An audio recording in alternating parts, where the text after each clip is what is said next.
Good morning, students. Students, today we will learn moral, class 4, lesson number 2, An Idle Donkey. Lesson name An Idle Donkey. Students, इस lesson में हम एक बेकार गधे के बारे में पढ़ेंगे और अच्छे से समझेंगे। बच्चों, we can be fool a person a few times but not always. बच्चों, हम किसी भी व्यक्ति को कई बार बेवकूफ़ बना सकते हैं, लेकिन हमेशा उसे बेवकूफ़ नहीं बना सकते। Laziness and idleness stop ourselves to accomplish our tasks which are assigned to us. Laziness lower down our motivation and efficiency. बच्चों, यदि हमें कोई काम सौंपा जाता है, दिया जाता है और हम उसमें आलस करते हैं तो हमारी प्रेरणा और कार्य कुशलता, उस काम को करने की जो कुशलता होती है वो कम हो जाती है। Students, once there was a merchant lived in a town. बच्चों, एक बार एक शहर में एक व्यापारी रहता था। उसके पास भानु नाम का एक गधा था। The merchant was very kind and tolerant master. बच्चों, जो व्यापारी था वो बहुत ही ज़्यादा सहनशील स्वामी था।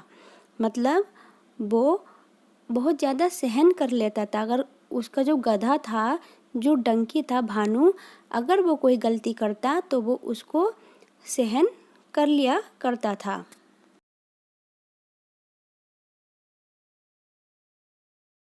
ही टुक प्रॉपर केयर ऑफ भानु. बच्चों, जो मर्चेंट था, व्यापारी था, वो भानु की बहुत अच्छे से देखभाल करता था। He kept Bhanu in the अस्तबल नियर बाय हिज हाउस. उसने भानु को अपने घर के ही पास एक अस्तबल में रखा हुआ था। Bhanu often used to do some loading work for the merchant. जो भानु था बच्चों, वो उस व्यापारी के लिए लोड उठाने का काम करता था। But Bhanu was quite lazy and was always busy to find out the ways to avoid work. लेकिन बच्चों, जो भानु था वो बहुत ज़्यादा आलसी था और काम से बचने के लिए वो हमेशा कोई ना कोई उपाय सोचता रहता था। One day Bhanu had to deliver some loads of salt on his back. While returning with loads of salt on his back, he fell into the river. बच्चों, एक दिन भानु को अपनी पीठ पर नमक की बोरियों को लादकर डिलीवर करना था। जब वो नमक की बोरियों को अपनी पीठ पर रखकर वापस आ रहा था, तब अचानक से वो नदी में गिर गया। जब वो नदी में गिरा बच्चों, तब उसे महसूस हुआ कि जो नमक है वो पानी में घुल रहा है। उसको क्या महसूस हुआ कि जो उसकी पीठ पर नमक की बोरियां थी वो पानी में घुलने लगी। आप लोगों ने देखा है ना, नमक पानी में घुलने लगता है। जैसे ही हम पानी में नमक को डालते हैं तो वो घुल जाता है। Now Bhanu came to understand to trick to lessen down the salt load on his back. The next few days Bhanu purposely fell into the river every day. बच्चों, अब भानु को अपनी पीठ पर नमक का भार, जो वजन था, उसे कम करने की योजना समझ में आ गई। अगले कुछ दिनों में भानु रोज जानबूझकर नदी में गिर जाता था। वो सोचता था कि मैं नदी में गिर जाऊंगा और जो नमक है वो पानी में घुलने लगेगा, जिससे जो मेरी पीठ पर नमक है, नमक की बोरियां हैं लदी हुई, उसका वजन कम हो जाएगा। The merchant was quite unhappy at the way because he was losing money in this trick of his donkey. So the merchant decided to teach Bhanu a lesson. बच्चों, व्यापारी अपने गधे की इस चाल से बहुत ज़्यादा परेशान था क्योंकि उसे बहुत पैसों का नुकसान हो रहा था। गधा पानी में गिर जाता बच्चों, और जो नमक है वो पानी में घुलने लगता, तो उसकी जो नमक था वो कम हो जाता था, इसलिए उसे पैसों का नुकसान हो रहा था। तो बच्चों, जो व्यापारी है उसने भानु को सबक सिखाने का सोचा। उसने सोचा कि इसे सही पाठ पढ़ाना पड़ेगा। The next day, instead of salt bags, he loaded Bhanu with bags of cotton.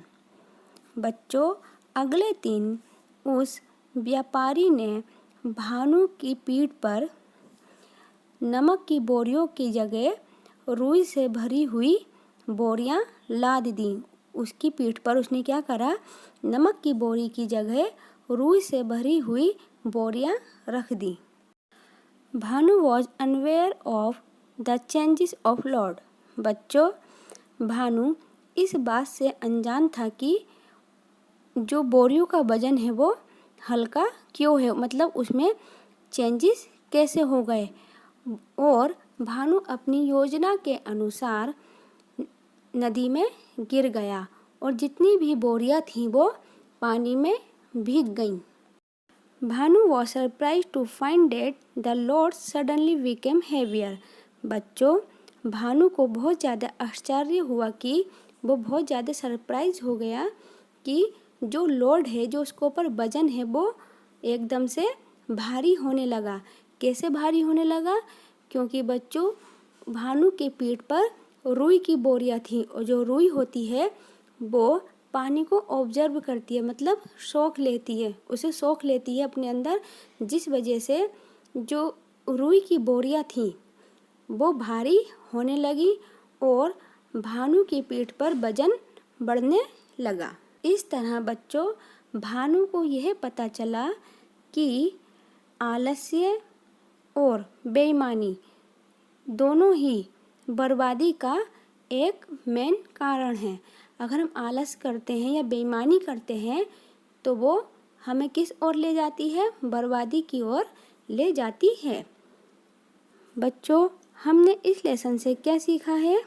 हमने इस लेसन से सीखा है कि हमें अपना काम हमेशा ईमानदारी से करना चाहिए और आलस्य नहीं करना चाहिए, क्योंकि आलस्य हमें बर्बाद कर देता है।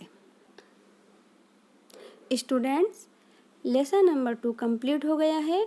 आई होप आप लोगों को अच्छे से समझ में आया होगा। Okay, take care, good bye.